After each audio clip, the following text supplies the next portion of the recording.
పూజలు పూజల మా పూజలు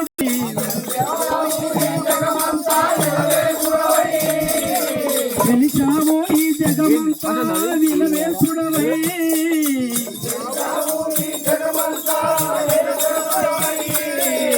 నిలిచావో మా గృహమందు గురుదేవుడవై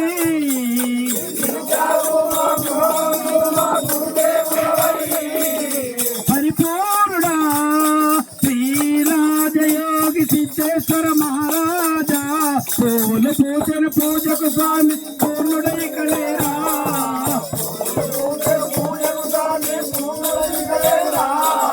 గంగా జలములు తెచ్చితిని పాదములనే కనగా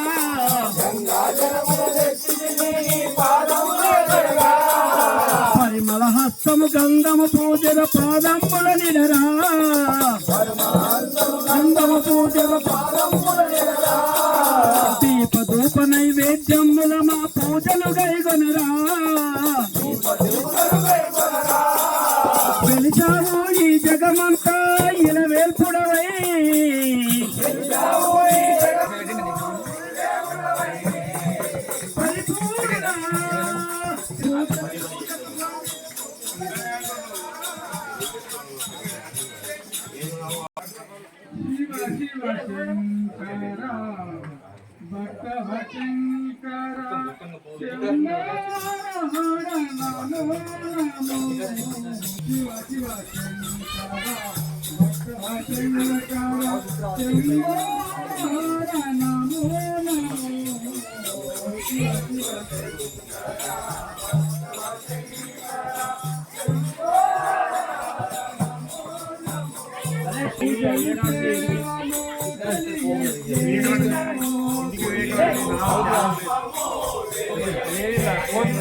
అంతే పోతుంది అమ్మ ఓకే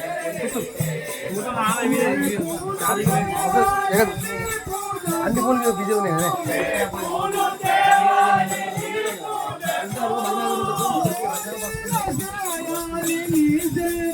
ఒక ఫోటో మంచి తీసుకో మీరు ఫోటో మంచి తీసుకోరు ఇప్పుడు మంచి బాగుంది తీసుకోండి ఇప్పుడు ఇట్లా ఫోటో తీసుకొని స్వామి తీసుకోండి అది ఏం చేద్దామంటే స్వామి ముందు ఆపుదాం ఆపించి మనం ముందు పెద్ద ఫోటో తీసుకుందాం అప్పుడు మనం స్వామికి నేను చెప్తా అన్న మనం ఏం చేయాలంటే స్వామి తిరుగుతుంది కదా తిరిగి వస్తుంది తిరిగి రాగానే భక్తులు ఆపుదాం మనం ఏం చెప్పి పెద్ద ఫోటో తీసుకుందాం మంది వరకు మనకి నేను చెప్తాను ఓకే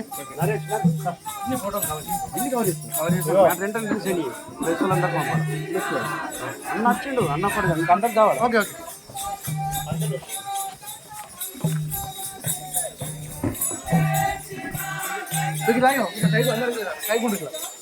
అదే ఉండదు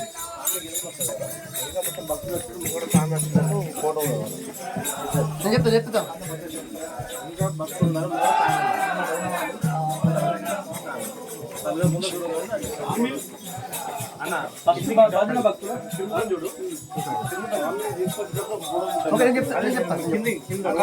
ఫస్ట్ భక్తుల తర్వాత మధ్యలో సార్ ఒక్క నిమిషం ఒకసారి కూడా అందరు ఇట్లా సామాన్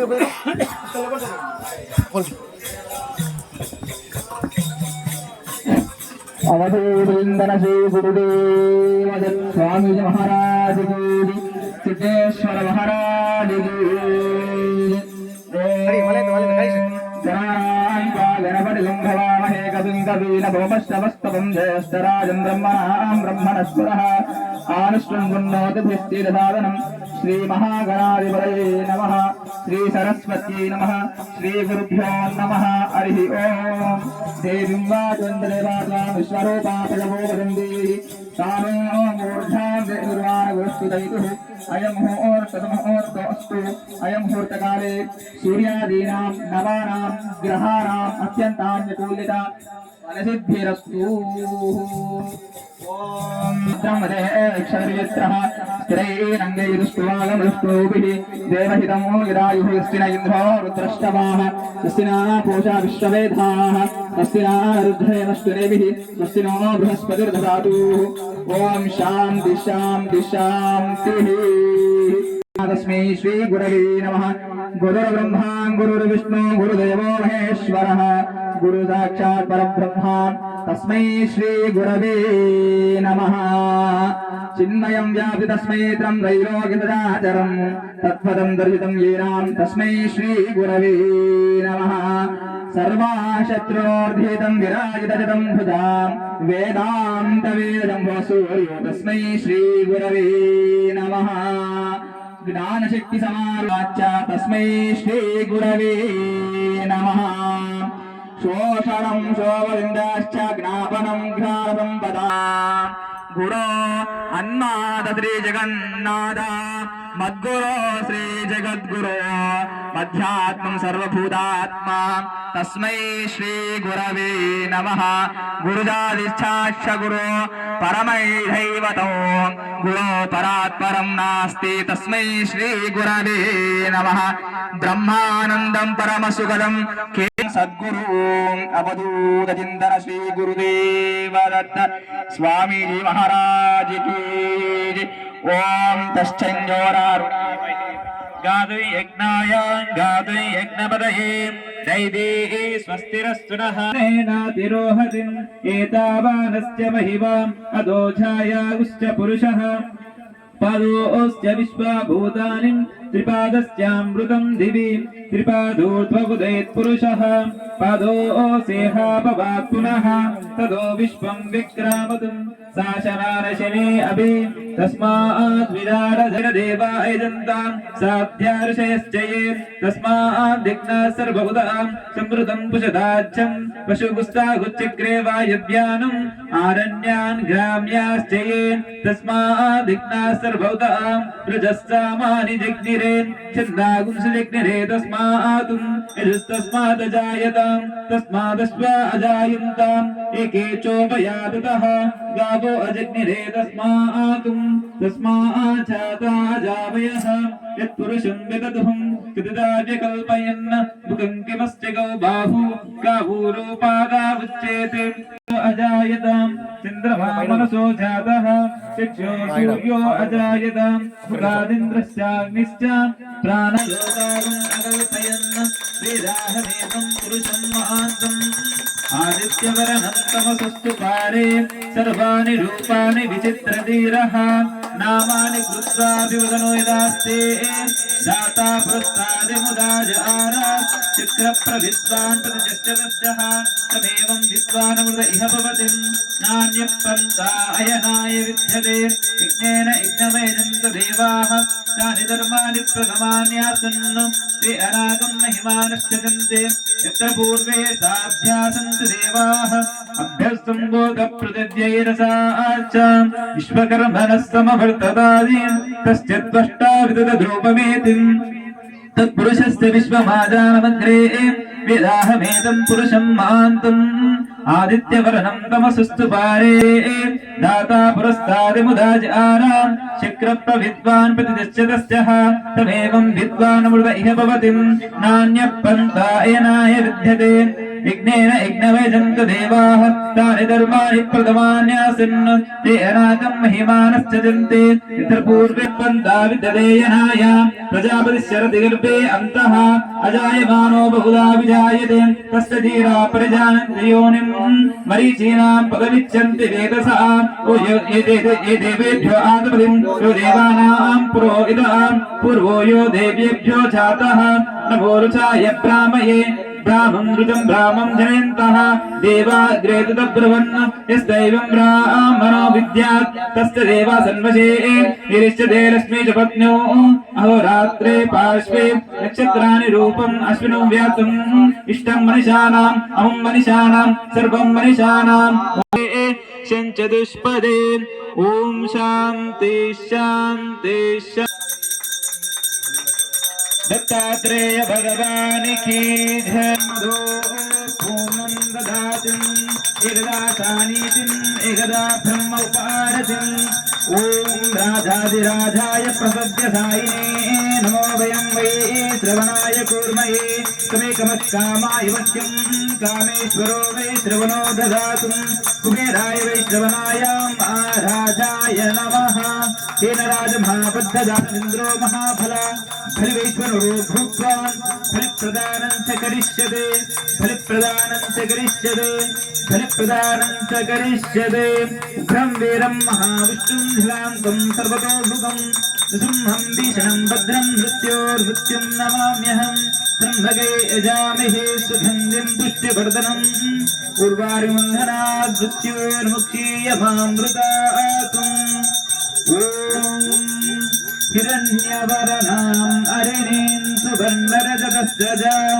चन्द्रां हिरण्मयीं लक्ष्मीं जातवेदो ममाव तां ममाव अजातवेदो लक्ष्मीमनपगामिनीं यस्यां हिरण्यं विन्देयं ग्रामस्त्वं पुरुषानहम् अश्वपूर्वां रथमध्याम् अभिजुदगां तां सोऽस्मितां हिरण्यप्राकारावात्वां दरन्तीं दृप्तां तर्पयन्तीं पद्मे स्थितां पद्मव्रणां तामिवो पुत्रये श्रियम् शुक्तिपातां मलां ज्येष्ठा रश्मिन्नाशयाम्यहम् अतिमसमुद्दिं च सर्वानद्वदेव्रात् गन्धद्वारान्तरादशान् स्तविष्टां करीशिनीम् ईश्वरीं सर्वभूतानां तामिवोपप्रये श्रियम् मनसप्ताममाकोदं वाच सत्यमजीमयी पशूनां ध्रुवमन्यस्य मयि श्रीत्रयदां यथा कर्दमेन प्रजाभूता मयि सम्भवकर्दमासीं धातमे कुले मातरं पद्ममालिनीम् आपसं चन्द्रां निरन्मयीं लक्ष्मीं जातवेदो ममाव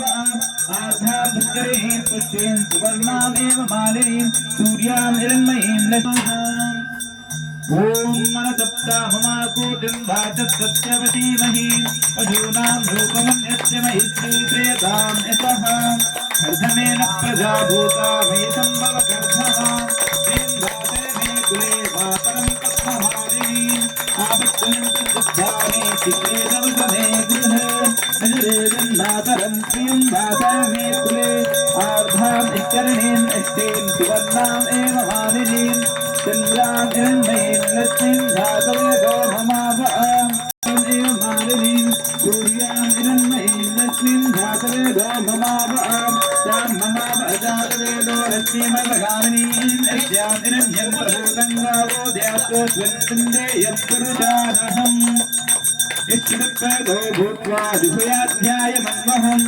श्रीपञ्चदशञ्चा श्रीकामस्तुतं जिवेत् आनन्दत्कर्भवत्येवा जित्वेतैर्विश्रुताः विशेषैते कृत्वा श्रेयं देवी देवताम् ॐ महादेवे च विद्महे विष्णुपत्नी च धीमहि तन्नो लक्ष्मी प्रचोदयात् ॐ शान्ति शान्ति शान्तिः ॐ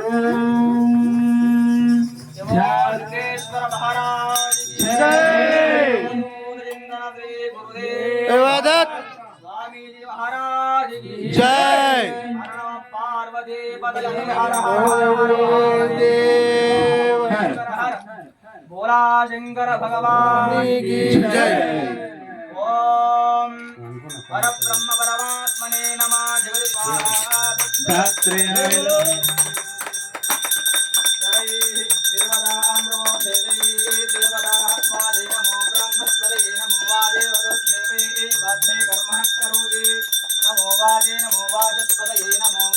करोति जय बोलो सिद्धेश्वर महाराज की जय जय बोलो सिद्धेश्वर महाराज की जय राजाधिराज योगिराज परब्रह्म सद्गुरु श्री श्री श्री राजयोग सिद्धेश्वर महाराज के राजाधिराज योगिराज परब्रह्म सद्गुरु परमहंस श्री श्री श्री राजयोग सिद्धेश्वर महाराज के राजाधिराज योगिराज परब्रह्म सद्गुरु श्री श्री श्री राजयोग सिद्धेश्वर महाराज के राजाधिराज योगिराज परब्रह्म सद्गुरु श्री श्री श्री आनंदेश्वर महाराज के अवधूत चिंतन श्री गुरुदेव భక్తులు స్వామివారికి దూరంగా ఉందని నడవాలి, దూరం నుంచి తిలగించండి దయచేసి. భక్తులు నిర్మిస్తున్న మన శ్రీ సిద్ధేశ్వర మహారాజు గారికి జై.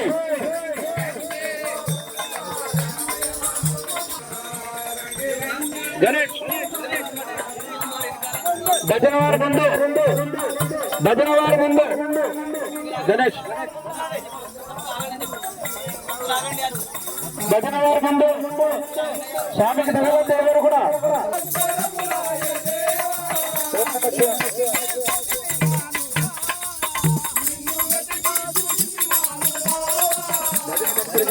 మధ్యలో స్వామి ఉంటారు, దయచేసి మంగళవారం కూర్చొని వెనుక నడుస్తుంటారు. స్వామి వారికి ఎవరు తగలకూడదు దయచేసి. ఓం నమః శివాయ.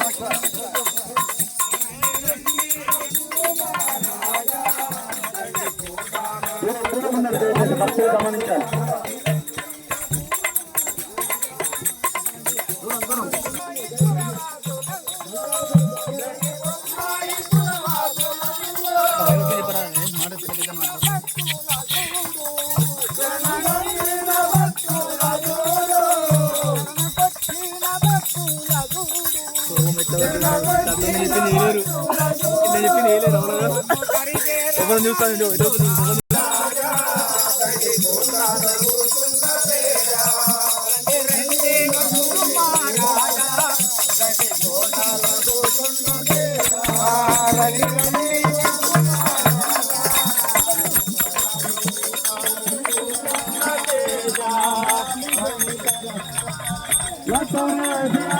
నమామి శంకర నటరాజా నమామి శంకర శివరాజా శివ శివ శంకర శివరాజా శివ శివ శంకర నటరాజా నమామి శంకర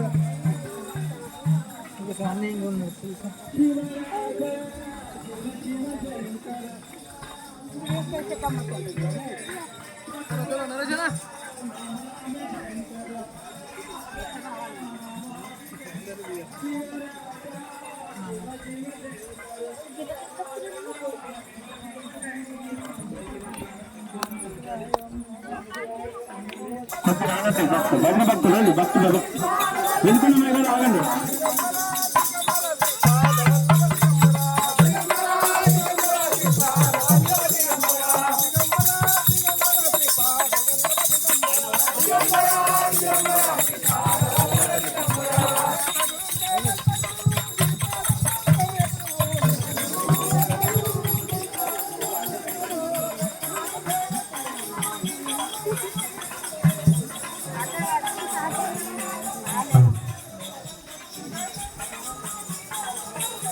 భక్తులు దూరంగా ఉన్నాయి.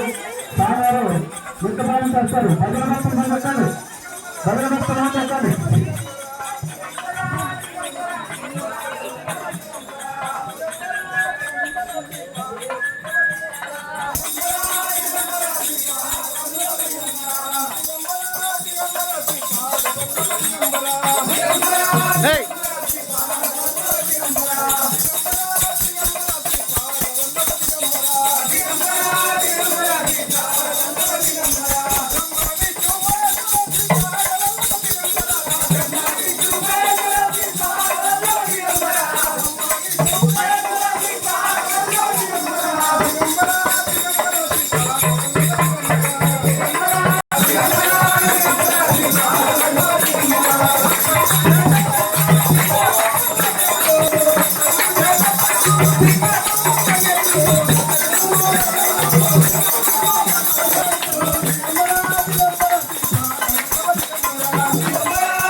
అందరు నిశ్శబ్దంగా కూర్చుంటే మన స్వామికి 3 రోజుల నుండి మౌన దీక్ష నుండి కొద్ది క్షణాల్లో వితరణ జరుగుతుంది. మౌన దీక్ష వివరణ జరుగుతుంది.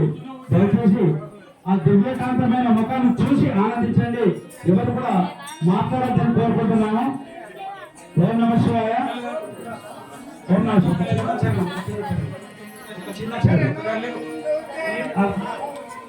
ఎన్ని పూలు కోసినా ఎన్ని మాల తల్లినా ఎన్ని పూలు కోసినా ఎన్ని మాల తల్లినా ఎన్ని పూలు కోసినా ఎన్ని మాల తల్లినా ఎన్ని పూలు కోసినా ఎన్ని మాల తల్లినా తల్లి తీరదేలనే మనసు నిలవదేలనే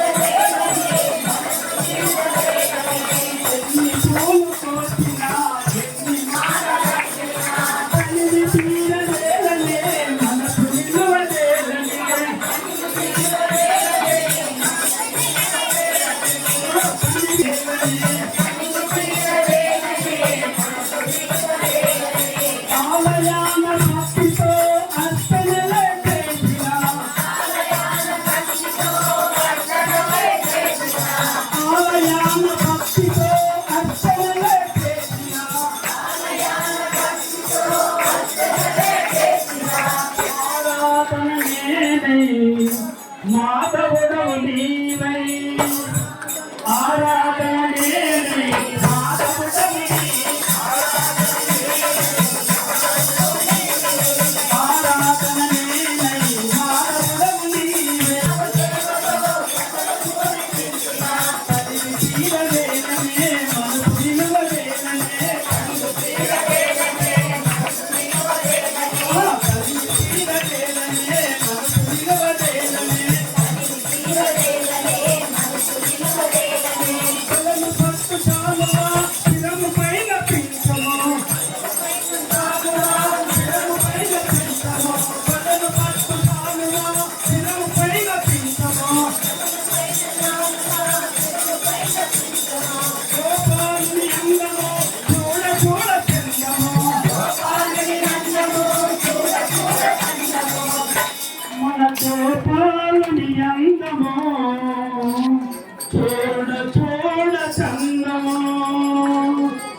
शुक्लाम्बरधरं विष्णुं शशिवर्णं चतुर्भुजं प्रसन्नवदनं ध्यायेत् सर्वविघ्नोपशान्तये शयबिन्दुसमाकारे परब्रह्मस्वरूपिणी वासनापेतनिलये सरस्वती नमोस्तुते।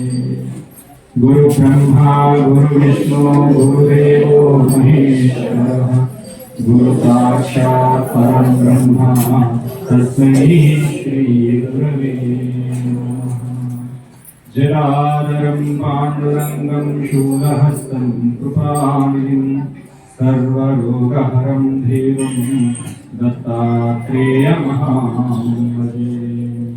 उग्रं वीरं महाविष्णुं भ्रान्तं सर्वतोमुखं सुगन्धं भीषणं भद्रं मृत्योर्मृत्युं नमाम्यहम्। श्रीमातृपितृदेवताभ्यो नमः। अस्मद्गुरुभ्यो नमः। अवधूतचिन्तन श्री गुरुदेव दत्तात्रेय भगवान् की जय। ओम नमः शिवाय। ओम नमः शिवाय। ओम नमः शिवाय। ओम नमः शिवाय। ओम नमः शिवाय।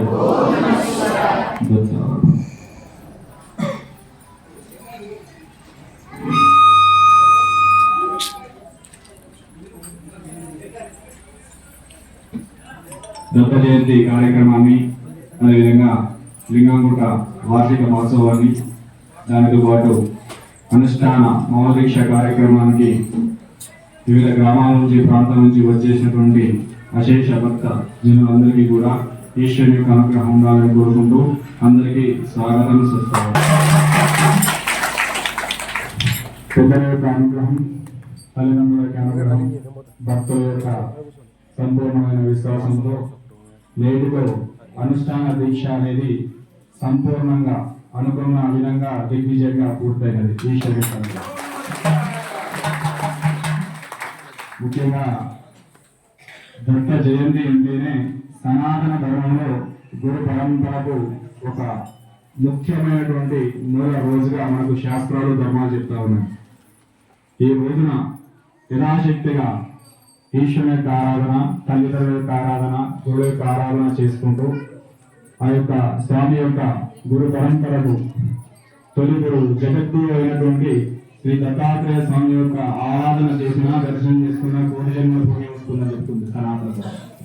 అంతటి పరమ పవిత్రమైన రోజున లోక కళ్యాణాన్ని కాంక్షిస్తూ ఈశ్వరుని యొక్క అనుగ్రహం కోసం అందరూ కూడా సుఖశాంతి సంతోషాలతో ఉండాలనేటువంటి ఒక సత్సంకల్పం చేద్దాం. అనుష్ఠాన దీక్ష గత 14 సంవత్సరాలుగా చేస్తూ లింగంగుట్టల ఇది 3వ మనకు అనుష్ఠాన దీక్ష పరిపూర్ణంగా దిగ్విజయంగా పూర్తి చేసుకోవాలి. దీని ముఖ్య ఉద్దేశం ఏంటంటే మౌనం. మానసికంగా ఉండేటటువంటి ఆలోచనలు స్థిరంకు రావాలి. ఆ స్థిరంకు రావాలి అంటే మనిషి ముఖ్యంగా ఆచరించవలసినటువంటి అస్త్రము ఏదైతే ఉంది, ఒక పద్ధతి ఏదైతే ఉందంటే దాన్ని మౌనం అని చెప్తారు. అది సామాన్యులకు. మరి మహాత్ములు, ఋషి సాంప్రదాయాన్ని పాటించేటువంటి వాళ్ళు, అదేవిధంగా సనాతన ధర్మంలో అన్ని రకాలుగా అభివృద్ధి చెందాలని కోరుకునేటువంటి మహాత్ములు ఎందుకు మౌనాన్ని పాటించాలి? దానివల్ల లోకానికి కలిగేటటువంటి ప్రయోజనము ఏముంటుంది అనే విషయాన్ని చూస్తే, మనం ఒక సామాన్యమైనటువంటి వ్యక్తి మౌనాన్ని పాటిస్తే అతనిలో ఉండేటటువంటి ఆలోచన అంటే ఏదైతే స్థిరత్వం లేకపోయినటువంటి ఆలోచనలు చాలా మందికి ఉంటాయి. ఆ ఆలోచనలు స్థిరంగా వస్తాయి. అదేవిధంగా మనలో ఉండేటువంటి అంతర్గతంగా ఉండే అలచనలు అనేవి ఉంటాయి. అలచనలు కూడా ఆ యొక్క మౌనం ద్వారా ఒక స్థిరత్వాన్ని వస్తాయి. అంటే మన మనసు బాగాలేదు, అనుకున్న విధంగా మన స్థిరత్వాన్ని ఉండలేకపోతున్నాం అనే విధంగా కోరుకునే ప్రతి ఒక్కరు కూడా సాధ్యమైనంత వరకు కనీసం 1 గంట మౌనాన్ని పాటించండి. ఆ గంటను 2 గంటలు చేయండి. ఆ 2 గంటలను కొద్ది సమయం తీసుకుంటూ సాధ్యమైతే ఒకరోజు పరిపూర్ణంగా మౌనంలో ఉండాలి. ఈ మౌనంలో ఉండడం అనేది ఎంత ఉపయోగపడుతుందో మీకు అర్థమవుతుంది. ఆ మౌనం ఏ రకంగా ఉండాలి? మాటతో మౌనంగా ఉంటున్నాం, మనసును మౌనంగా ఉంచాలి. మనస్సును మౌనంగా ఉంచాలి అని అంటే ఏం చేయాలి? మనసును మౌనంగా ఉంచాలంటే ఏం చేయాలి? మనకు పెద్దలు చెప్పినటువంటిది, గురువు చెప్పినటువంటిది, లేదా మన తల్లిదండ్రులు నడిచినటువంటి మార్గాన్ని చూసుకొని ఆ యొక్క భగవంతుని నామాన్ని ఉచ్చరిస్తూ ఉంటారు. ఆ భగవంతుని యొక్క నామాన్ని మన మౌనానికి మౌనీకం చేసుకొని, మనం ఏదైతే మౌనంగా ఉంటున్నామో ఆ మౌనానికి మౌనీకం చేసుకొని ఆ యొక్క నామంలోనే మనం నిక్షిప్తమై ఉంటే, అంటే నీలమై ఉంటే, అప్పుడు మన మనసుకు ఉండేటువంటి అలజడి అనేటువంటిది ఏదైతే ఇబ్బంది అనేది ఉంటుందో అది తప్పనిసరిగా స్థిరంగా వస్తుంది. అలా సాధకుడు కనీసం నిమిషాల నుంచి గంటల నుంచి రోజులు తెలుసుకుంటే ఆ జన్మ మానవ జన్మ దేవమానవ జన్మ అవుతుంది అని చెప్తుంది సనాతన. మనస్సులో మనది మనం భగవంతునికి చేరాలి అంటే ఆ చేరేటటువంటి క్రమం ముఖ్యంగా నామస్మరణ. ఆ నామస్మరణను మనం ఏం చేయాలి? మాటతో మౌనాన్ని పాటిస్తూ మనసులో మంత్రాన్ని స్మరణ చేయాలి.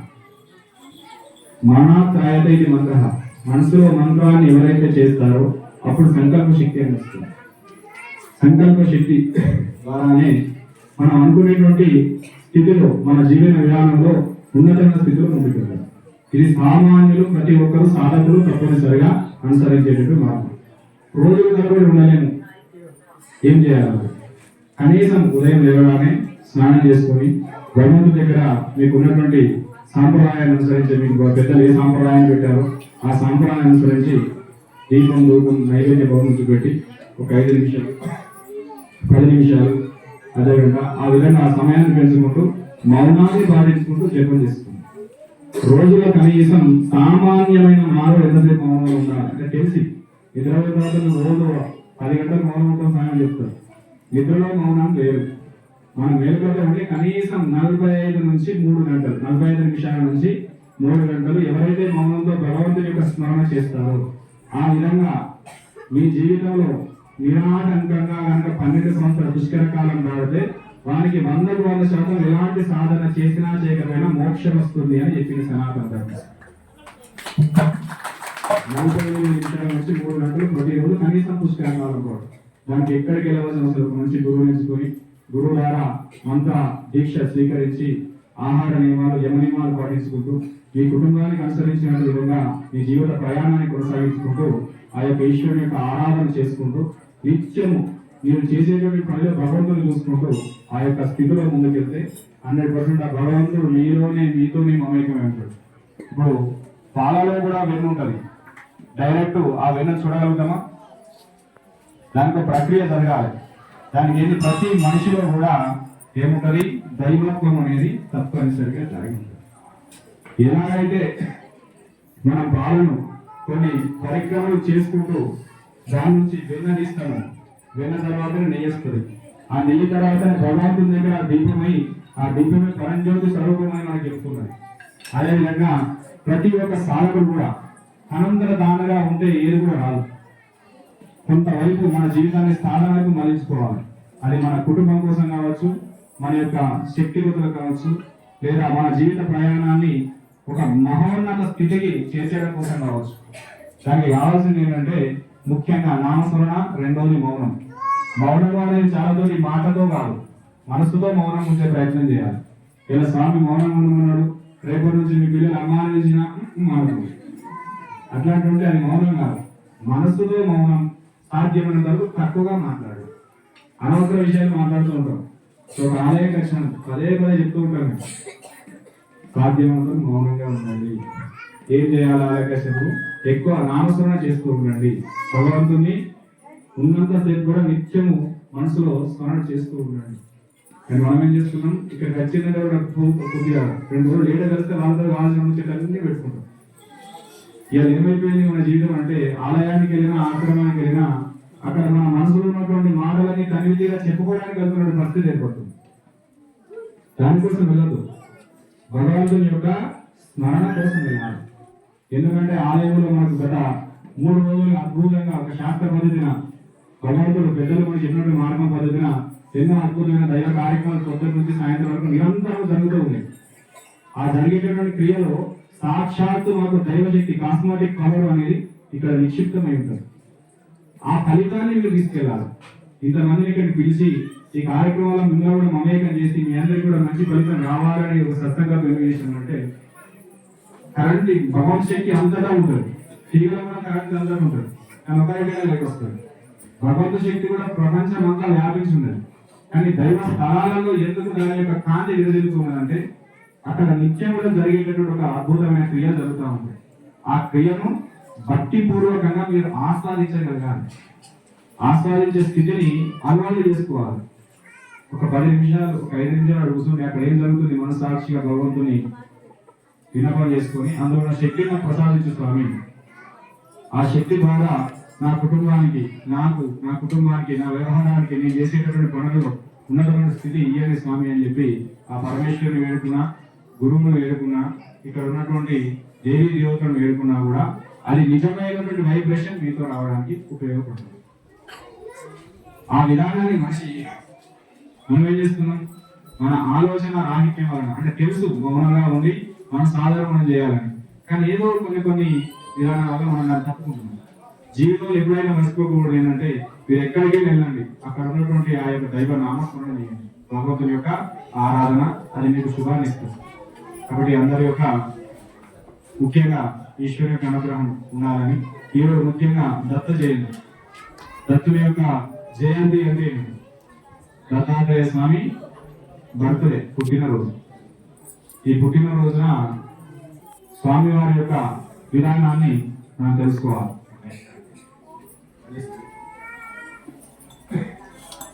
అందరికీ కూడా ఆ స్వామివారు ప్రకృతి మనకు ప్రసాదించినటువంటి వరమే, ఈ గురు పరంపరకు మూలమైనటువంటి వరమే శ్రీ దత్తాత్రేయ స్వామి వారి యొక్క ఆవిర్భావం. ఈ రోజు మనందరం కూడా ఆ స్వామివారి యొక్క అనుగ్రహాన్ని పొందడం కోసం తెలిసి కానీ తెలియక కానీ ఆయన యొక్క ఆరాధన మనం చేసినట్టయితే ఆయన సంపూర్ణ యొక్క అనుగ్రహం ఉంటుందట.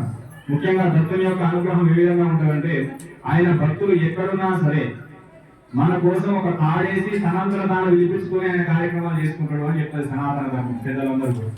ఈ రోజు మీరందరూ ఇక్కడ వచ్చిందంటే ఆయన వేదమే పిలవడం వల్ల మీరు రావాలనే ఉద్దేశంతో రాకుండా ఆయన మీకోసం మీ యొక్క జీవితం ఉన్నత స్థితి లేవడం కోసం ఆయన మీకు ఒక తాళి కట్టి తీసుకొచ్చి ఇక్కడ కూర్చోబెట్టింది మీ అందరికి. అది దైవ బలమైన ఆటంకం. ఎందుకంటే అన్నిటికంటే కాదు, ఒక కేవలం దత్త పరంపరకు ఉండే ప్రత్యేకమైనటువంటి శక్తి ఏమిటంటే పూర్వజన్మలోనే ఉన్నటువంటి స్థితిని తీసేస్తుంది, ఈ జన్మలోని స్థితిని ఉన్నత స్థితిని చేస్తుంది. ఆయుష్ను కూడా పునఃప్రసాదించే శక్తి ఏకైకంగా ఏదైనా సాంప్రదాయానికి ఉన్నది అంటే అది కేవలం దత్త సాంప్రదాయమే. దత్తాత్రేయ స్వామికి మాత్రమే కలిగి సనాతనం. ఎందుకంటే దత్తుడు గురు బ్రహ్మ, గురు విష్ణు, గురుదేవ మహేశ్వర, గురు సాక్షాత్ పరం బ్రహ్మ తస్మై శ్రీ గురవే నమః. గురువే బ్రహ్మ, గురువే విష్ణు, గురువే మహేశ్వర అని మన సనాతనం అని చెప్తుంది. ఆ యొక్క విధానానికి సంపూర్ణంగా సెట్ అయ్యేటటువంటి దైవం ఏదైనా ఉన్నది, ఏదైనా గురు స్వరూపం ఉన్నదంటే ఆ 100% దత్తాత్రేయ స్వామి యొక్క స్వరూపం చెప్తా ఉంది. ఎందుకంటే ముగ్గురు మూర్తులు ఏకంగా వెలిసినటువంటి స్వామి దత్తాత్రేయ స్వరూపం. అయితే దత్తాత్రేయ జయంతి రోజు దత్తాత్రేయ స్వామి వారి యొక్క ఆవిర్భావాన్ని తప్పనిసరిగా మనం తెలుసుకోవాలి. మన పుట్టినరోజు నాడు ఏం చేసుకుంటాం, మనం ఈ టైంకి పుట్టినాం, ఈ టైంకి లేచినాం, ఈ టైంకి వాడుకున్నాం, ఈ పనులన్నీ చేసుకున్నాం. నాకు పుట్టినాక 21 రోజులు తొట్ల వేసిండ్రు, తొట్లైనాక 6 నెలలు అన్నం పెట్టిండ్రు, మళ్ళీ ఫస్ట్ బర్త్డే రాగానే బర్త్డే పేదాకా చేసింది అని మనం చెప్పుకుంటాం. అదే చిన్నప్పటి నుంచి మనిషి జీవిత ప్రయాణ కాలం అంతా ముగిసింది. ఆ రోజు కనుక ఆ విషయాన్ని చెప్తే ఆ పుట్టినటువంటి వ్యక్తులకు ఆనందాన్ని ఇస్తుంది, అంతే కదా. మరి స్వామివారి యొక్క పుట్టినరోజు నాడు కనుక మనం ఆయన యొక్క విధానాన్ని ఇస్తే ఆయన ఆనందం అనేది కాకుండా ఆయన గురించి ఎవరైతే ఆయన గురించి తెలుసుకొని ఆయన యొక్క సాధన చేస్తా ఉంటారో వారందరికీ ఆజన్మాంతరం, వారి జీవితాంతరం కూడా ఆయన యొక్క అనుగ్రహాన్ని ఉండే విధంగా అనుగ్రహిస్తారు అని సనాతనం చెప్తుంటారు. కాబట్టి ఎవరైనా కూడా జయంతి రోజున, స్వామివారి యొక్క జయంతి రోజున వారి యొక్క జీవిత పర్యంతాన్ని, ఆయన యొక్క స్థితిని తప్పనిసరిగా తెలుసుకునే ప్రయత్నం చేయాలి. ఎందుకంటే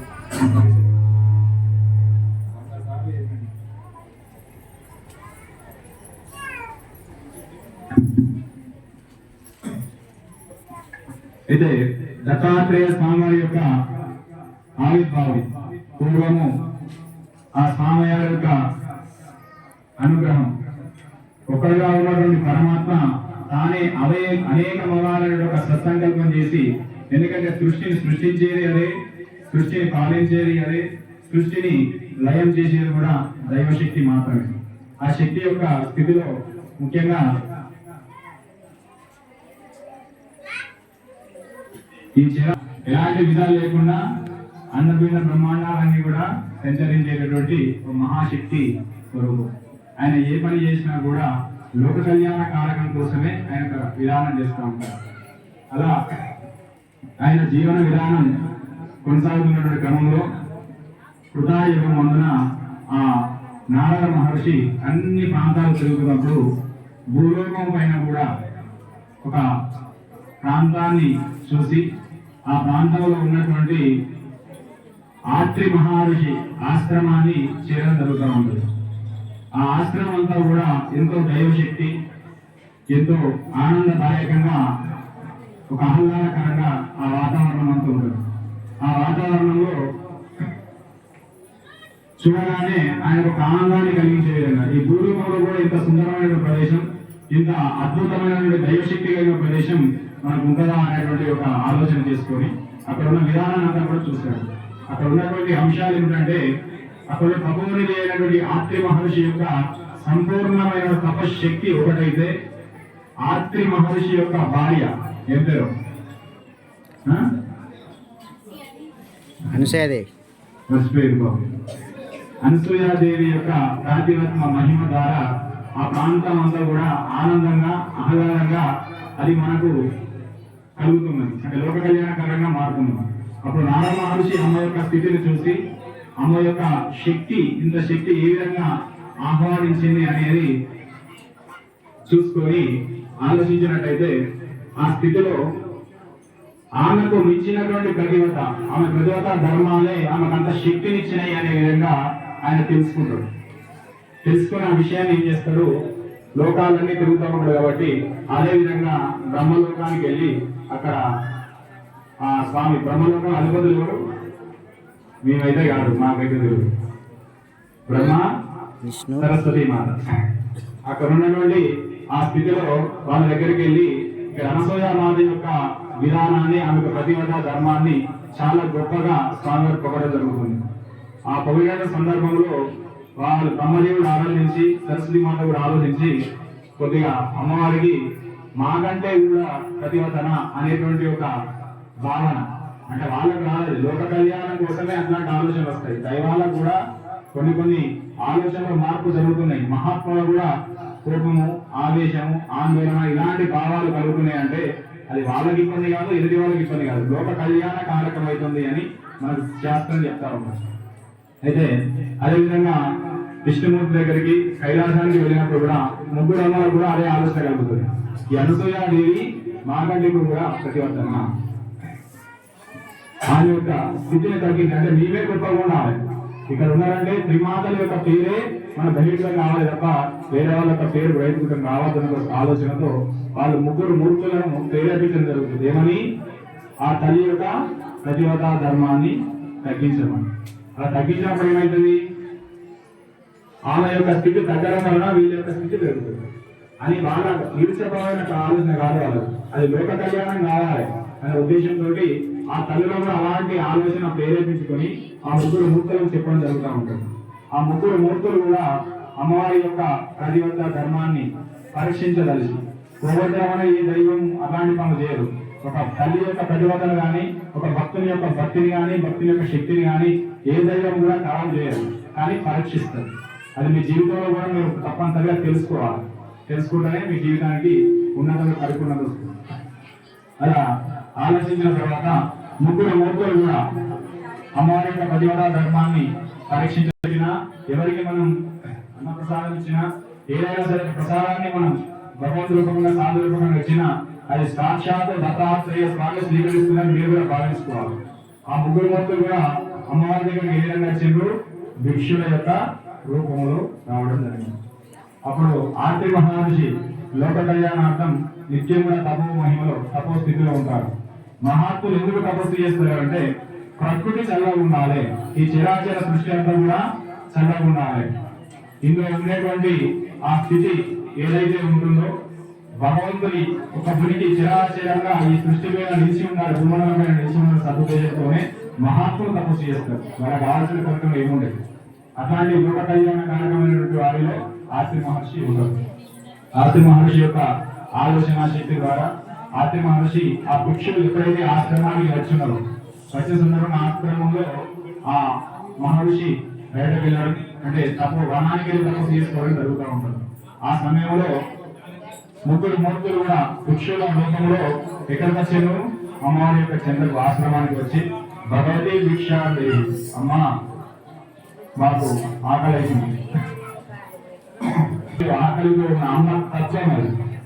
చంటి బిడ్డ నుంచి మొదలుకుంటే పెద్దయిన వారు కూడా తల్లి యొక్క తత్వం ఏంటిది? ఎవరైనా సరే ఆకలి అవుతుందంటే వాళ్ళ ఆకలిని తీర్చడమే స్త్రీమూర్తి యొక్క ఉన్నత తత్వం. అందులో మహర్షి భార్య, అందులో చాలా ప్రజల ధర్మాన్ని పాటిస్తున్న తల్లి కాబట్టి ఆ తల్లి వెంటనే ఏం చేసింది? సరే నాయన, నీ ఆకలి తప్పనిసరి తీరుస్తాను, మీకు కావాల్సిన భిక్షిస్తాను. ప్రస్తుతం అయితే స్వామివారు ఆశ్రమంలో లేరు, వారు తపస్సు కోసమై అరణ్యానికి వెళ్ళడం జరిగింది. మీరు లోపలికి చేసలో కూర్చోండి, మీకు కావాల్సినటువంటి భోజనాన్ని భిక్షను మీకు అందించడం జరుగుతుంది అని చెప్పేసి అమ్మ చెప్తుంది.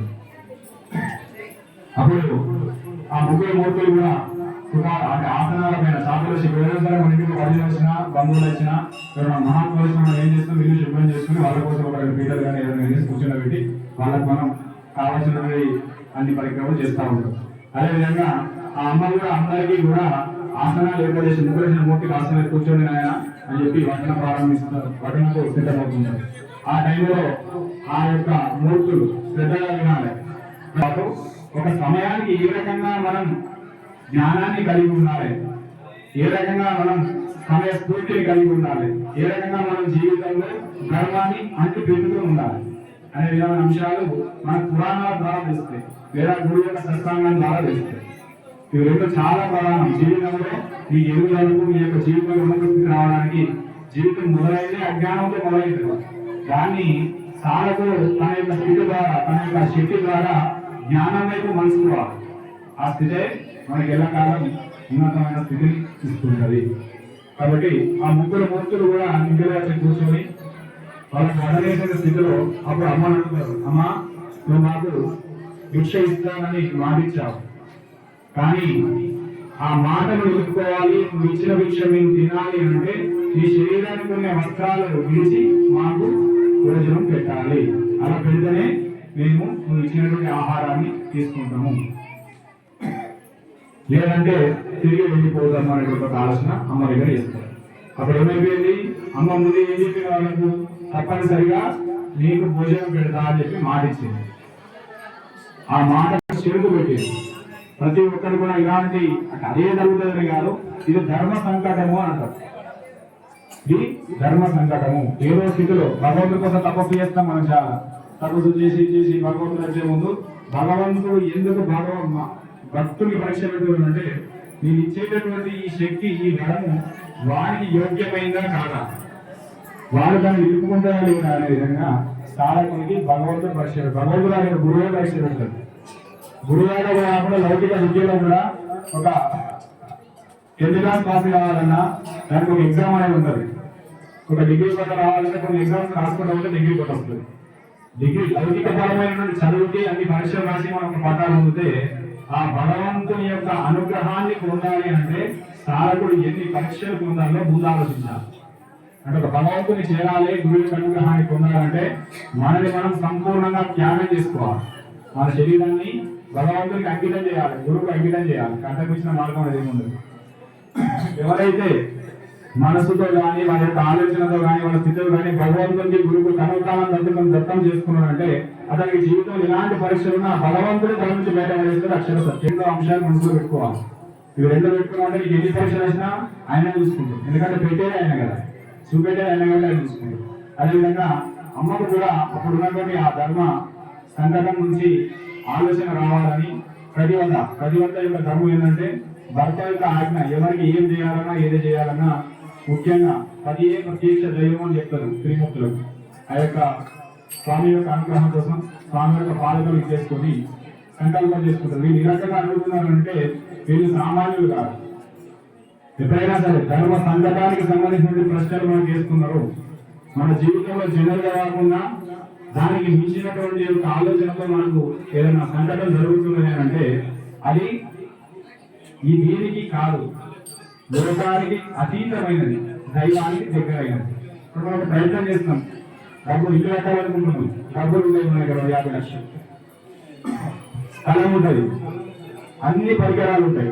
కానీ ఇల్లు కట్టడం అనేది ప్రారంభం చేద్దామన్నా ముందుకోదు, ఏ ప్రయత్నం చేద్దామన్నా ముందుకోదు. ఎందుకు? వర్కర్లు ఉంటారు, డబ్బులు ఉంటాయి, సామాగ్రి ఉంటుంది, స్థలం ఉంటుంది, అన్నీ ఉంటాయి. ఎందుకు అంటే నీ జీవితంలో దైవము ఇంకా నీకు గృహయోగాన్ని ఇవ్వలేదు, అంటే ఆ సమయం ఇంకా రాలేదు. కాబట్టి నువ్వు ఎన్ని డబ్బులు పెట్టుకున్నా, ఎన్ని ప్రయత్నం చేసి ఏం చేసినా ఆ స్థితి మనం పొందలేదు. అప్పుడు ఏం చేయాలి అంటే నీకు ఉన్నది ఇల్లు కట్టుకోవాలని సంకల్పం ఉన్నది, కానీ నా యొక్క స్థితి ముందుకు వెళ్తలేదు. ఎందుకంటే ఆయన చూస్తాడు, ఆయన తపస్సు శక్తిలో కొంత నీకు ఇచ్చి ఈ కార్యక్రమం చేసుకుని ఆయన సింపుల్ అన్నపరిచి శివుని యొక్క ఆరాధన చేస్తూ ఇంత ఈ నామస్మరణ చేసుకోవాలని చెప్పడం ద్వారా ఆయన యొక్క వాక్కు శక్తి, ఆయన యొక్క తపోశక్తి ద్వారా అది నువ్వు అక్షరాల అమలు చేస్తే చేసిన ఉత్తర క్షణంలోనే నీ కోరిక నెరవేరుతుంది. అది దైవ సంకల్పం. ఆ దైవ సంకల్పాన్ని నీలో మమేకం చేసుకునే స్థితిలో పెంచుకోవాలి. అదేవిధంగా అమ్మ స్వతహాగా ప్రతి ఒక్క రాలైనా కూడా సర్వశక్తుల కళలో ఉన్నా కూడా భర్త యొక్క పాదకులను స్పర్శ చేసుకుని వీళ్ళు మామూలు వ్యక్తులు కాదు, వీళ్ళ యొక్క స్థితి ఏందో నాకు చెప్పు స్వామి అని చెప్పేసి వాళ్ళ పాదకులను స్పర్శ చేయడంతో ఆ యొక్క శక్తి అంతా కూడా వాళ్ళు ఎవరనేది అమ్మకు తెలుస్తుంది. అమ్మకు తెలిసి వీళ్ళు వచ్చిన వాళ్ళు సామాన్యులు కాదు, శివుల కాధిపతులు, బ్రహ్మ విష్ణు మహేశ్వరుడు.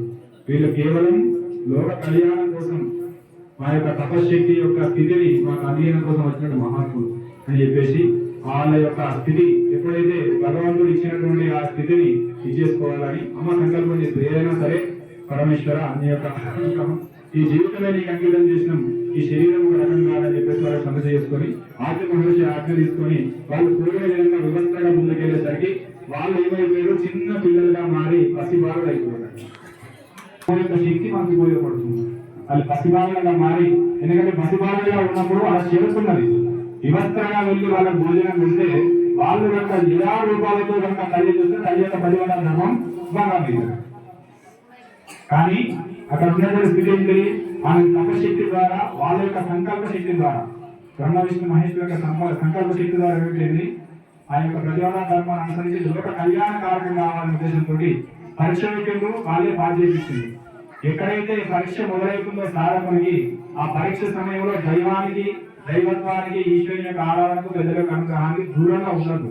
ఎప్పుడైతే ఈ పరీక్ష కాలం ఎక్కువైతుందో ఆ టైంలో దైవానికి దగ్గర ఉండాలి. ఆ తల్లి ఏం చేసింది, ఆ యొక్క స్థితిలో తల్లి యొక్క పాలకలు పట్టుకొని సమయ నాస్తి చేయడం అంటే వేరే ఏది లేదు, నువ్వే దిక్కు స్వామి, నీవే బ్రహ్మ విష్ణు మహేశ్వరుడు ఉన్నారు. ఈ యొక్క ధర్మ సంకటాన్ని వేదాలు ఒకసారి సంకల్పం చేసుకుని ముందుకెళ్ళేసరికి వాళ్ళు బ్రహ్మ విష్ణు మహేశ్వరుడు పసివాళ్ళుగా మారిన శక్తి ఆ యొక్క తల్లి పొందింది. అది దైవ శక్తి. అది భగవంతుడు నాకు ప్రసాదించాలంటే మనలో ఒక పట్టుదల అనేది ఉన్నాను, మనలో ఒక మంచి ఆలోచన శక్తి అనేది ఉన్నాను. ఆ శక్తిని ప్రతి బాలంతో ఆ తల్లి కూడా పాలించడాల స్తన్యం అంటే పాలొచ్చి వాళ్ళందరికీ కూడా ఆహారం పాలరూపకంగా అందించింది. పాలిచ్చి వాళ్ళకి ఆకలి బాధను తీర్చి వాళ్ళకి కావాల్సిన స్థితిని అందరూ వేసి వాళ్ళందరినీ కూడా ముగ్గురు త్రిమూర్తులను కూడా పసిపాలు చేసి తొత్తులో పెట్టి జోలపాట వాడుతుంది. ఆ జోల పాడి, ఎందుకంటే తల్లి యొక్క ధర్మం ఎవరు వచ్చినా కూడా పసిపాలు వేసి పాలు ఇవ్వాలి, వాళ్ళ పడుతూ పెట్టాలి. వాళ్ళు కొద్ది పెద్ద తర్వాత వీళ్ళ తీయాలని కూడా ఆ తొట్టులో పెట్టి ఆ యొక్క ఆరాధన చేసిన సమయంలో ఆత్మ మహర్షి వచ్చి వీళ్ళ యొక్క స్థితిని తెలుసుకోవడం జరిగింది. ఆ యొక్క స్థితిలో అమ్మ ఏమి జరిగింది ఆత్మ మహర్షి అంటే, మీరు సృష్టి వికాసం కోసం తపస్సు చేసేటటువంటి మహాన్ భావుడు, ఈ సృష్టి వికాసం కోసం చేసేటటువంటి తపశక్తి మీకు రావాలి అనే సదుద్దేశంతో నేను నిత్యం మీకు ఎలా అలవాటు ఉన్నానో, ఎలా మీకు మమేకం ఉన్నా ఆ విధంగా ఉన్నాను. వీళ్ళు ముగ్గురు కూడా నన్ను పరీక్షించడానికి వచ్చి ఈ రకంగా నాకు భోజనం అడిగారు. అయిన తర్వాత వాళ్ళ యొక్క స్థితిని అనుసరించి వాళ్ళు కోరినటువంటి కోరికను కూడా సమానంగా చేసుకొని ఆ దైవానికి అంటే నీకు సంకల్పం చేసుకుని వెళ్ళగానే ఆ ముగ్గురు మహాత్ములు కూడా పసి బాగా అయిపోయిందని చెప్పేసి జరిగిన విషయాన్ని అంతా కూడా ఆర్తి మహర్షికి చెప్తా ఉంటుంది. చెప్పిన సందర్భంగా ఆయన యోగదృష్టిలో చూసుకొని వీళ్ళు వచ్చిన వాళ్ళు సామాన్యులు కాదు, బ్రహ్మ విష్ణు మహేశ్వరుడు అని చెప్పేసి సంకల్పం చేసుకొని ఆ ముగ్గురు ముఖ్యులను కూడా ఆర్తి మహర్షి దర్శనం చేసుకుంటారు. దర్శనం చేసుకున్న తర్వాత త్రిలోక సంచారంగా నారదుడు ఈ యొక్క దృశ్యాన్ని చూసి ఆ విధానాన్ని అంతా కూడా జరిగినటువంటి విధానాన్ని అంతా కూడా ఏం జరుగుతుంది, అమ్మ మీరు ఆ ముగ్గురు తల్లులు ఉన్నారు కదా, ఎవరైతే వీళ్ళు పంపించినటువంటి లక్ష్మీ సరస్వతి పార్వతి మాతలు ఉన్నారో వాళ్ళ లోకాలకు వెళ్ళి అమ్మ మీరు ఆ తల్లి యొక్క పరివార ధర్మాన్ని తగ్గించమని మీరు పంపారు. కానీ అక్కడ ఆశ్చర్యం ఉంది తల్లి, పెళ్లి చూసుకోవాలని చెప్తారు. అప్పుడు ఆ ముగ్గురు మూర్తులు కూడా ఆశ్రమ మహర్షి ఆశ్రమానికి ఇచ్చేసి అక్కడ ఉన్నటువంటి ఆ బుద్ధలో ఉన్నటువంటి ప్రతిభావాలను చూసి వాళ్ళ భర్త వాళ్ళు తెలుసుకోలేని స్థితిలో ఉన్నారు. తెలుసుకోలేని స్థితిలో ఉండేసరికి అప్పుడు ఆ ముగ్గురు తల్లులు కూడా అమ్మ మా భర్తను మాకు ప్రసాదించు తల్లి, లేకపోతే చిరాచార కృష్ణే నడరాస్తే ఇబ్బంది అయిపోతుందని చెప్పేసి ఆ యొక్క తల్లి యొక్క పాదాలను పట్టుకొని వేడుకోవడం జరుగుతుంది. అప్పుడు ఆ తల్లి యొక్క శక్తి ద్వారా మళ్ళీ జయాన్ని సంతోషం చేయడం ద్వారా ఆ ముగ్గురు మూర్తులు కూడా జయా రూపాలు ధరించి ఎవరి స్థాయిని వాళ్ళు పొందుతూ ఉంటారు. అలా పొందిన తర్వాత ఆ ముగ్గురు మూర్తులు ముగ్గురు అమ్మలు ఆ అమ్మాని అడుగుతారు. ఆ ముగ్గురు ఎవరు అనసూయ మాత్రం త్రిమూర్తులు త్రిమాతలు కలిసి నీకు ఏం కావాలో కోరుకోమని అడుగుతారు. అప్పుడు ఆ తల్లి ఒకటే అడిగినటువంటి ప్రశ్నకు సమాధానం అమ్మ చెప్తుంది. అంటే ఆ విచక్షణ జ్ఞానాన్ని చూడండి. అదే మాలాంటి వాళ్ళైతే నాకు ఎందరో మా పక్కింట్లో 10 తులాల బంగారం ఉంది, నాకు 100 తులాలు ముగ్గురు అమ్మగారు అనుకుంటున్నాను. ఎవరైనా మా పక్కింట్లో 3 బిల్డింగ్లు ఉన్నాయి, నాకు 30 బిల్డింగ్లు అనుకుంటున్నాను. అది మానవ లౌకికంగా ఉండేటటువంటి కోరిక.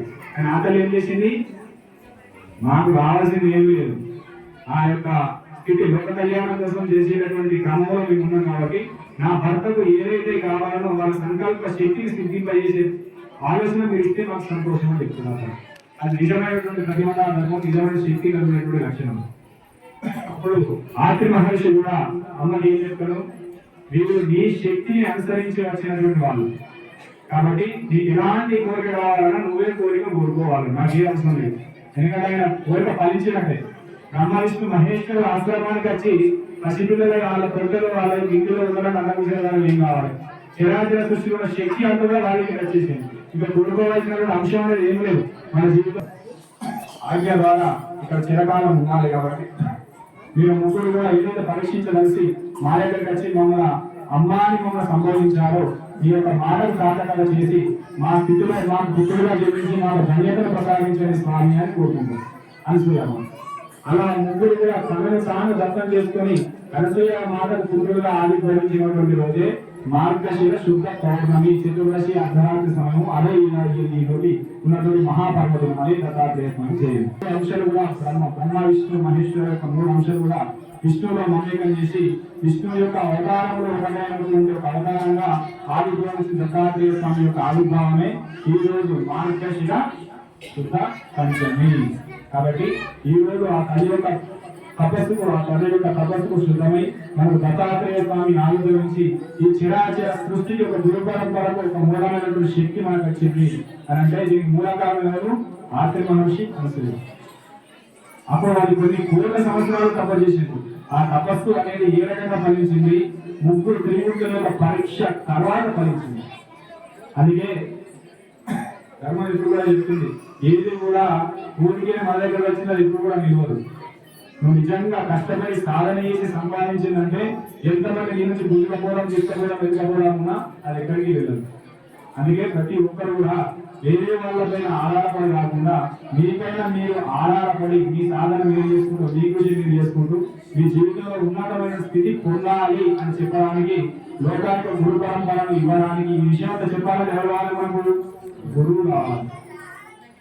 భగవంతుని చేయాలంటే గురువు కావాలి, భగవంతుని యొక్క నామస్మరణ చేయాలి అంటే గురువు కావాలి, మన జీవితాన్ని మనం ఉన్నత స్థితిలో నడిపించుకోవాలి అంటే గురువు కావాలి. ఆ గురువు కావాలి అనే సంకల్పం అంతకు సృష్టికి లేదు. అది ఎక్కడి నుంచి మొదలైంది, కేవలం ఆత్రి మహర్షి అనసూయ మాతల యొక్క తపోశక్తి యొక్క మహిమ ద్వారా ఏర్పడిన సంకల్పమే ఆ యొక్క గురు పరంపర. ఆ గురు పరంపరలో మూల స్తంభమే శ్రీ దత్తాత్రేయ స్వామి. మహర్షి అనసూయ మాతల యొక్క అనుగ్రహం, ఆ తల్లిదండ్రుల యొక్క అనుగ్రహం మనకుంటేనే, ఎందుకంటే వాళ్ళు ప్రపంచానికి తల్లిదండ్రులు అయిపోయారు. ప్రపంచాన్ని పాలించి లయించి కొనసాగించే ముగ్గురు మూర్తులకే వాళ్ళు తల్లిదండ్రులు. ఆ తల్లిదండ్రులు కాబట్టి వాళ్ళు మన యొక్క స్థితిని పెంచడానికి మన యొక్క జీవితాన్ని పరివర్తన చేయడానికి వచ్చినటువంటి మహాత్ములు కాబట్టి ఆ స్థితిని ఈ రోజు దత్తాత్రేయ స్వామి రూపంగా మనకు అందించినారు. కాబట్టి ఆ స్థితిని మనం తెలుసుకొని ఏదైతే ఆ గురుతత్వాన్ని మనకు అందించారో వాళ్ళని స్మరణ చేసుకోవడం, దత్తాత్రేయ స్వామి వారి యొక్క స్థితిని ఏదైతే ఈ రోజు మనం చెప్పుకున్న స్థితి ఉందో అది తప్పనిసరిగా మన మనసులో మమేకమై ఉండాలి. దత్తాత్రేయ స్వామి అంటేనే బ్రహ్మ విష్ణు మహేశ్వరుడు. ఈ ముగ్గురు ఏకరూపం చేసింది ఎవరు? అనసూయాదేవి.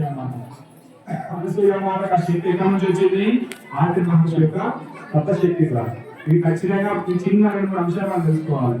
ఈ యొక్క దత్త జయంతి రోజు ఆర్తి మహర్షిని, అనసూయమాతను వాళ్ళ యొక్క స్థితిని తెలుసుకొని వాళ్ళ యొక్క రూపాలను, వాళ్ళ యొక్క స్థితిని, వాళ్ళ యొక్క నామాలను ఉచ్చరించి దత్తాత్రేయ స్వామిని మనం ప్రత్యక్షంగా పరోక్షంగా స్మరణ చేసుకొని ఆయన యొక్క రూపాన్ని మన కళ్ళతో చూసిన మన జన్మ ధన్యం. అది దత్త జయంతికి ప్రత్యేకత.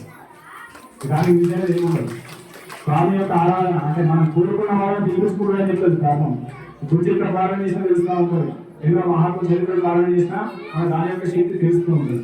ఆ స్థితి నుంచి మనం రావాలి పోవాలి అనుకున్నా కూడా దత్తుని బాగా పడుకోవాలి. అందుకే చెప్పాలి, ఏ మంత్రం ఎలాంటి నువ్వు సాంప్రదాయం వాళ్ళని ఉన్నా కూడా మంత్రం సర్వోపరి మంత్రం అనేది ఉంటుంది.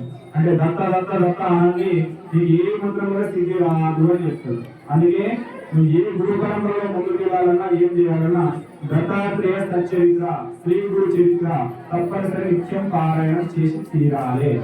అది చేయకుండా లేదా వినకుండా మనం ఎన్ని జపాలు చేసినా, ఎన్ని పూజలు చేసినా, ఎన్ని వ్రతాలు చేసినా, ఎన్ని యాత్రలు చేసినా, ఎంతమంది మహాత్ముల యొక్క సన్నిధికి మనం వెళ్ళినా కూడా ఆ యొక్క స్థితి లేని మనకి ఏది అవకాశం కాదు.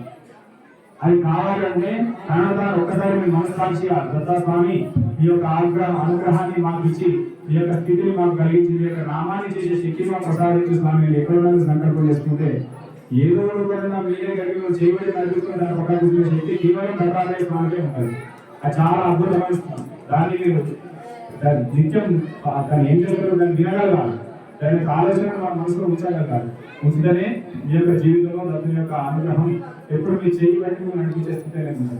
కాబట్టి అందరూ కూడా ఈరోజు దత్తాత్రేయ స్వామి యొక్క ఆరాధన కోసం, జయంతి కోసం వచ్చి ఈ కార్యక్రమంలో పాల్గొన్న మీ అందరికీ కూడా దత్తాత్రేయ స్వామి యొక్క అనుగ్రహం ఉండాలని కోరుకుంటూ అందరికీ కూడా ముఖ్యంగా ఈ సంవత్సరం లింగంగుట్టలో కానీ ఆశ్రమంలో కానీ ఒక దత్తమాల పరంపర అనేది ప్రారంభం చేయడం జరిగింది. ఇది కేవలం ప్రతి సంవత్సరం ఒక 11 రోజులు, ఎందుకంటే 20 రోజుల మనకు తెలియాలి, 40 రోజులు ఓడిన అంటారు. ఈ అందరి మీద మనం ఆలోచించాల్సిన అవసరం లేదంటారు. కేవలం ఏం చేసినాం, ఒక 11 రోజులు దత్తమాలను వేయించి కనీసం 5-10 అట్లా కార్యక్రమం స్టార్ట్ చేయించేసి, ఎందుకనంటే సృష్టిలో ఇయ్యాల రేపు మనకు వచ్చే స్థితులు ఆగుంది, అంటే చెడు అనేది పెరిగిపోతుంది. ఆ చెడును ఫలితంగా చేసే శక్తి ఒక నామంతో జయించగలిగే శక్తి ఎక్కడ కేవలం దత్తుడికి మాత్రమే సాధ్యమని. కాబట్టి దత్తుని యొక్క ఆరాధన చేద్దాం అంటే అదృష్టం ఉద్దేశంతో దత్తుని యొక్క మాలని కొన్ని సంవత్సరాలు జరుగుతుంది. కానీ ఈసారి దత్త జయంతికి ముందు కనీసం ఒక 11 రోజులు వేయాలని ఆలోచనతో చేయించేసి కొంతమందితో మనం మాలను చేయించేసి ఆశ్రమంలో 7 రోజులు గురు చరిత్ర పొద్దున బ్రహ్మముహూర్తాలు స్టార్ట్ అవుతుంది. పొద్దున్నే 3:30 పూజ స్టార్ట్ అయ్యి దత్తాత్రేయ మన ఆశ్రమం దత్తాత్రేయ స్వామి మందిరంలో అభిషేకము, తర్వాత షోడశోపచార పూజ ప్రతి రోజు 7 రోజులు ఎలాంటి ఆటంకం లేకుండా. ఎందుకంటే ఇచ్చిన సంకల్పం ఆయన ఆటంకాలు తీసుకొస్తాడు, ఆయన ఏదైనా ఆయన తీసుకుంటారని ఒక ఉద్దేశంతోనే ప్రారంభం చేయడం జరిగింది. ఆ 7 రోజులు కూడా ఎలాంటి ఆటంకాలు లేకుండా అద్భుతంగా స్వామి కొనసాగిస్తున్నాడు ఆయన యొక్క అనుగ్రహం. అదేవిధంగా మన గుడ్డలో కూడా ఈ రోజుకు సప్తాహం గత సోమవారం ప్రారంభం చేసి 7 రోజులు ఎక్కడైతే గురు చరిత్ర పారాయణం చేస్తారో ఆ ప్రాంతాన్ని దత్తాత్రేయ స్వామి తన ఇల్లుగా మార్చుకుంటాడు. వారి యొక్క సంకల్పం అయి ఉన్నది, ఒక చరిత్ర అయి ఉన్నది. అందుకే ఈ లింగంలో కూడా 7 రోజులు కూడా పోయిన సోమవారం నుంచి ఈ రోజు సప్తాహ పారాయణం పరిపూర్ణంగా పూర్తయినది. అది ఆయన యొక్క అనుగ్రహం. చేసేటటువంటి వ్యక్తి కొన్ని ఆరోగ్య సమస్యలు వచ్చినా, ఎలాంటి ఇబ్బందులు వచ్చినా కూడా ఆ స్వామి ఇక్కడ చెప్పేసి ఎలాంటి ఆటంకం లేకుండా సంపూర్ణంగా పరిపూర్ణంగా ఈ రోజు గురు చరిత్ర సప్తాహ పారాయణం పరిపూర్ణంగా పూర్తయింది. అంటే పరీక్ష పెడుతున్నాం, పరీక్ష పెట్టేసి కూడా పరీక్ష పెట్టుకుని నిదానం చెప్పినాం. ఆ పరీక్ష పాస్ చేయించింది ఆయనే, చేసింది ఆయనే. ఈ లింగంలో కూడా స్వయంగా వేసిన శివాయ సన్నిధిలో అనేకంగా కూడా దత్తుడు తన ఇంటిగా మార్చుకున్న స్థితి 100% ఉంది. అందుకనే గత కొద్ది సంవత్సరాలుగా దాదాపు 7 సంవత్సరాలుగా మనం దత్త జయంతి ఇంత అందంగా లింగంలో కూడా చేసుకుంటున్నాం. అంత నుంచి నిదర్శనం అయింది. కాబట్టి అందరూ కూడా ఇప్పుడు మనకు సమయం కూడా అయిపోయిపోతుంది. దత్తాత్రేయ స్వామి యొక్క షోడశోపచార పూజ అభిషేకం అంతా పూర్తయింది. ఇప్పుడు మనకు స్వామి యొక్క ఏమున్నది ఓకే ముంజాల్సి కొత్త కార్యక్రమం ఉంటుంది కాబట్టి అందరూ కూడా ఈ కార్యక్రమం చేసుకోవాలి. బయట భక్త మహాశయులు అందరూ కూడా యాగశాల వద్ద కావాలి. భజన భక్తులందరూ కూడా భజన స్థలంలోకి రావాలని చెప్పడం జరుగుతుంది. ఎక్కడున్నా కూడా ఈ కార్యక్రమాలు పాల్గొన్నారు. ఆ కార్యక్రమాన్ని యథావిధిగా కూడా నిత్యము ఈ రోజు ఈ స్థితి ఇద్దరితో పూర్తి కావాలి. నిత్యం కూడా ఇంటి లోపల ఓం నమ శివాయ స్మరణ కానీ దిగంబర స్మరణ కానీ మీకు నచ్చిన భగవత్స్మరణ ఏదైనా చేయండి. చేసే ముందు ఒక 3 సార్లు కానీ 5 సార్లు కానీ దత్త అనుకోండి. ఎందుకంటే ఎక్కడైతే దత్తనామస్మరణ ఉంటుందో ఆ దత్తుని యొక్క అనుగ్రహం ద్వారా ఆ ఇంటి లోపల ఎలాంటి బహిర్గతం అనేది కలిగించదు. ఎందుకంటే ఈ కలియుగంలో మూలం ఏంటంటే దత్తుని యొక్క ఆరాధన. గురు స్వరూపంలో కొన్ని పూజలు ఎక్కడ ఉంటుందంటే దత్తుని యొక్క ఉంటుంది. కాబట్టి దత్తుని యొక్క నామస్మరణ ఎల్లకాలంలో కొనసాగించే ప్రయత్నం చేసుకోండి. ఇంటి లోపల ముఖ్యంగా తల్లిని గౌరవించండి. అత్త మామను గౌరవించండి. వాళ్ళు ఏమంటే తల్లిదండ్రులు ఇంటి పోయినాక నీ అమ్మాయిలకే ఇప్పుడు స్వామి నాకు అత్త మామలే మాకేం పని నువ్వు గౌరవించుకుని ఎవరైనా చేసుకోవాలంటే అడిగినప్పుడు ఫోన్ కూడా చేసినట్టు. కాబట్టి స్త్రీమూర్తులు అత్తమామను గౌరవించండి, పురుషులు తల్లిదండ్రులను గౌరవించండి. ఇద్దరు కూడా మీ కుటుంబ సభ్యులను గౌరవించుకొని ఈ యొక్క స్థితిలో ఆనందంగా ఉంచండి. ఎందుకంటే తొలి దైవాలు వాళ్ళు. తల్లిని తండ్రిని గౌరవించని వానికి గురు అనుగ్రహం లభించదు. గురు అనుగ్రహం లభించిన వానికి దైవానుగ్రహం చెప్పనవసరం లేదు, ఉండదు దగ్గరికి రాదు. తల్లిదండ్రులు విడిచిపెట్టి గురువు విడిచిపెట్టి నిత్యం నువ్వు గంటల తరపున జపం చేసినా పూజలు చేసినా ఎన్ని ఆలయాల చుట్టూ తిరిగినా మనకు ఫలితం అనేది ఉండదు. కాబట్టి ఇందులో ఉండే తొలి దైవాలను ఫస్ట్ మెప్పించండి. వాళ్ళ యొక్క ఏ పూజ చేసి మీ కుటుంబంలో నాడు బాల నమస్కారం చేసుకోండి, మీ పెళ్లి నాడు బాల నమస్కారం చేసుకోండి.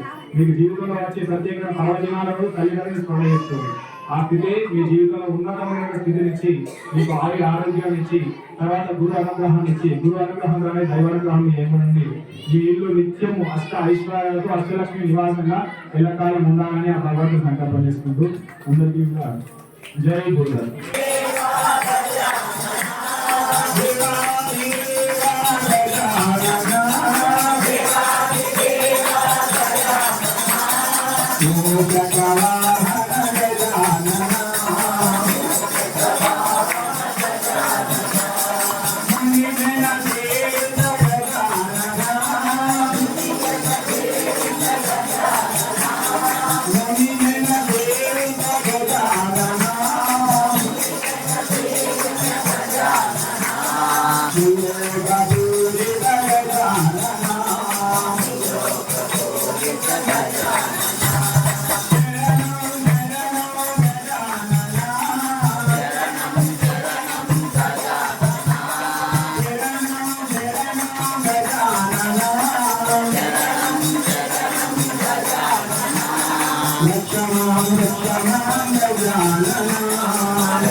स्वामी की श्री भूतमेत श्री अष्टमुख नंद वीर में भला नारसिंह स्वामी की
కాంతరాముడు లోకాంతరంగడు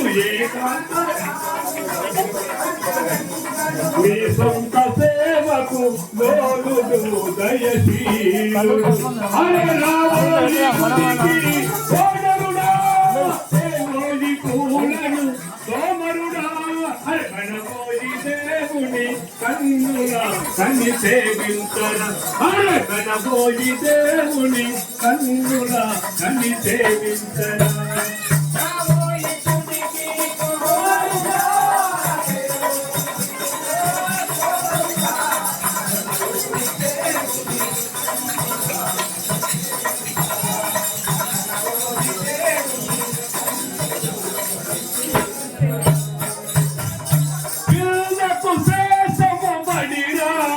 మనకున్న అదృష్టమే గుడిరా పిల్లలకు శ్రేష్టము పడిరా మనకున్న అదృష్టమే గుడిరా అరదుండకు సులభయశీలుడు హరి సోదరుడా దేవుని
చిత్రవేషధారిణి దిగంబర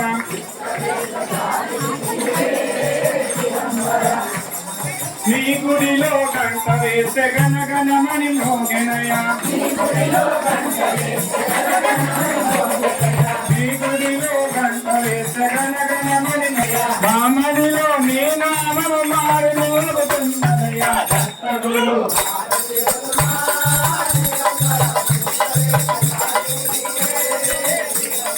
దత్తగురు హారతి దిగంబర చిత్రవేషధారిణి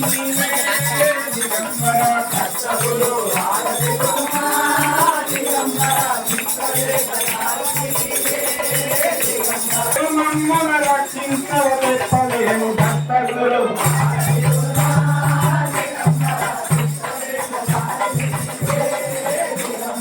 దత్తగురు హారతి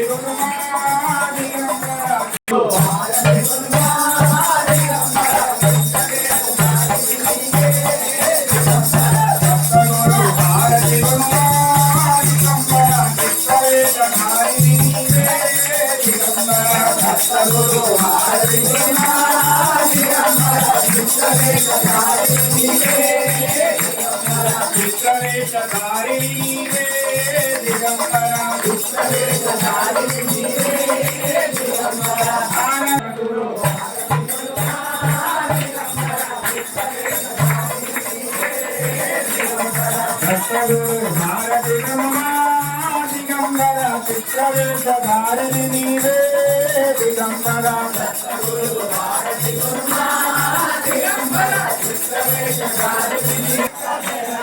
శ్రీదత్త శరణం గురుదత్త శరణం ఆనంద రూప శరణం శరణం ఆనంద రూప శరణం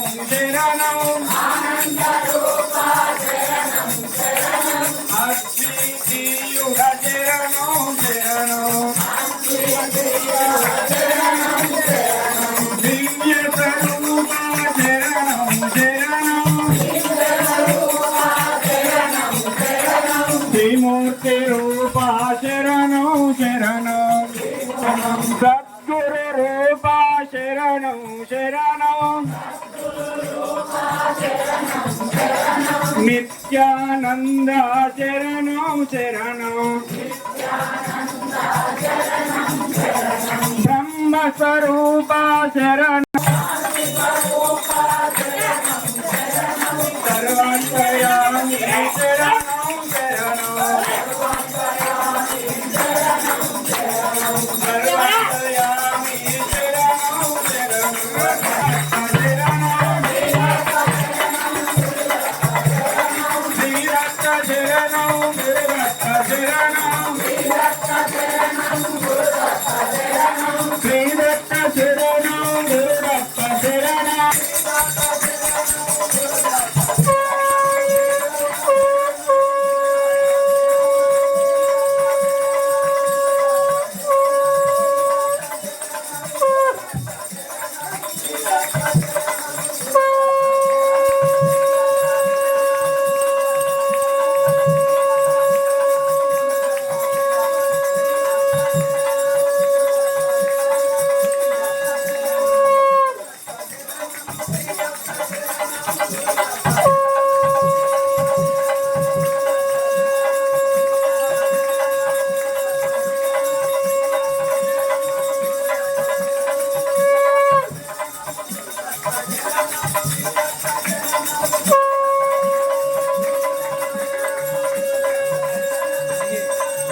రఘునాథ్ మహారాజ్ కి జై. మంగళం గురుదేవ. స్వామి ఆధ్వర్యంలో చిన్న సన్మానం జరుగుతుంది. దయచేసి మీరంతా సహకరించాలని కోరుతున్నాం. మాజీ ప్రెసిడెంట్ వ్యవస్థాపకులు ప్రథమంగా ఈ ఆలయానికి మొదటి విడతల సేవలు అందిస్తున్న మాజీ సర్పంచ్ భూమారెడ్డి గారు, ఇద్దరు దంపతులు సత్యసత్యమణితో వచ్చిన